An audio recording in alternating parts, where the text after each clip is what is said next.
జమ్మూ కాశ్మీర్లోని పహల్గామ్ ఉగ్రదాడిలో విశాఖకు చెందిన విశ్రాంత బ్యాంకు ఉద్యోగి చంద్రమౌళి మృతి చెందడం తీవ్ర విషాదాన్ని నింపింది. ఆయన బంధువులు విశాఖలోని పాండురంగాపురంలో చంద్రమౌళి నివాసమున్న అపార్ట్మెంట్కు వెళ్లి కుటుంబ సభ్యులను ఓదార్చారు.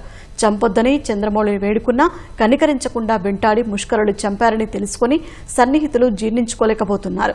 విహారయాత్ర కోసం వెళ్లిన చంద్రమౌళి ప్రాణాలు కోల్పోవడం దురదృష్టకరమంటున్నారు. చంద్రమౌళి ఎంతో మంచివారంటూ తనతో ఉన్న అనుబంధాన్ని గుర్తు చేసుకుని ఆవేదన వ్యక్తం చేస్తున్నారు. In the first instance, but when that 10 TV people have shown that photo, we have identified, and from department reliable news అన్న తర్వాత నమ్మాల్సిన పరిస్థితి వచ్చిందండి. చాలా దిగ్భ్రాంతి కలిగించింది. చాలా విషాదకరమైన విషయం. ఎలా ఉండేవారు చంద్రమౌళి? చాలా ఫ్రెండ్లీగా సోషబుల్గా ఉండేవాళ్ళు అండి. అపార్ట్మెంట్ మీటింగ్స్ అవి జరిగినప్పుడు కూడా అపార్ట్మెంట్ ఇష్యూస్ ఏమన్నా అంటే చాలా కీన్ ఇంట్రెస్ట్ తీసుకునేవాళ్ళు. ఆయన వైస్ ప్రెసిడెంట్గా ఎలక్ట్ అయ్యారు, నేను సెక్రటరీగా ఉన్నాను. ఆయన రిటైర్డ్ స్టేట్ బ్యాంక్ మేనేజరు. ఆయన అసోసియేషన్ మీటింగ్ ఏదో పోస్ట్ కూడా ఉన్నట్టుంది ఆయనకి. ఆ పోస్ట్ మీద మార్నింగ్ 10 to 12 హెడ్ ఆఫీస్ ఎస్బీఐకి వెళ్ళి వచ్చి ఇంట్లో రెస్ట్ తీసుకునేవాళ్ళు. మార్నింగ్లోనూ ఈవినింగ్ ఎప్పుడైనా వాకింగ్లో కలిసేవాళ్ళం. ఈరోజు చూసినట్టు చాలా బాధగా ఉంది సార్. ఎందుకంటే సార్ చాలా మంచోళ్ళు. అపార్ట్మెంట్లో సుధాకర్ మొక్కలకు వాటర్ వేసుకో, పిల్లలు బయటకు పంపించద్దు, బిస్కెట్ 75 పిల్లలకు పెట్టని చెప్పేసి సరే నేను వారం రోజులు వస్తానని చెప్పేసి సార్ వెళ్ళారు. ఇలా వస్తానని మనిషి ఇలా రాకపోయేసరికి చాలా బాధగా ఉంది. చాలా స్మూత్, చాలా మంచి వ్యక్తి సార్ అతను. కాశ్మీర్ వెళ్తాడు తెలిసిందా మీకు? మనకు తెలుసు సార్. క్యాంప్ వెళ్తామని చెప్పారు అంతవరకు. ఇప్పుడు వస్తారు సార్ అంటే వారం రోజులు పడుతుంది.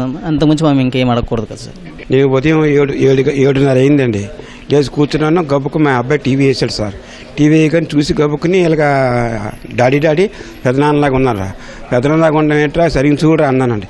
లేదు ఇలాగ కాశ్మీర్లో ఇలాగ ఏదో జరిగిందట అన్నానండి. గబుక్కుని మా మిస్సెస్ ఈ లోపల వచ్చాను. అదేంటది మీ మేనగాళ్ళు అలా అయినండి, మీ నీగారు అన్నాను. చూసి ఆందోళన అయిపోయి గబుక్కుని మా కులం వాళ్ళకి 2-3 ఫోన్ చేశాను సార్. నేను కిందటి నెల నేను మార్చిలో కలిశాను సార్. ఎప్పుడు నేను జోనల్ ఆఫ్ మెడిసిన్కి వెళ్తానండి. పిల్లలు బాగున్నారా, పిల్లలు జాగ్రత్త, ఆరోగ్యం కాపాడుకో.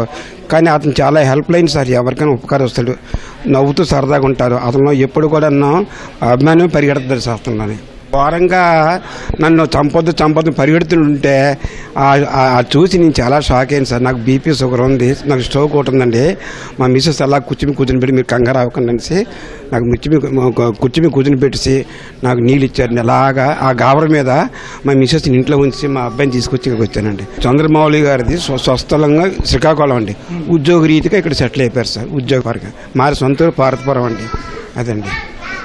కుటుంబం పిల్లలు ఎంతమంది? చంద్రమౌళి గారు 2 పాపలు సార్. బాగా సెటిల్ అయిపోయారు. మంచి లైఫ్ ఇచ్చారు సార్. ఇది చాలా బాధపడాల్సిన విషయం అండి. వద్దు అన్నా వాళ్ళు మాటలు వినకుండా ఇలాగ చేశారండి. చాలా బాధాకరపడాల్సిన విషయం అండి ఇది. అతను మా పెదనాన్న వరుస అవుతారండి. నాకు చాలా మంచి వ్యక్తి. నాకు చాలా మంచి వ్యక్తి అండి. మా కుటుంబానికి కనుక మా బంధువులందరికీ చాలా హెల్ప్ఫుల్గా ఉంటారండి. అతను అందరు మంచి కోరే వ్యక్తి అండి అతను.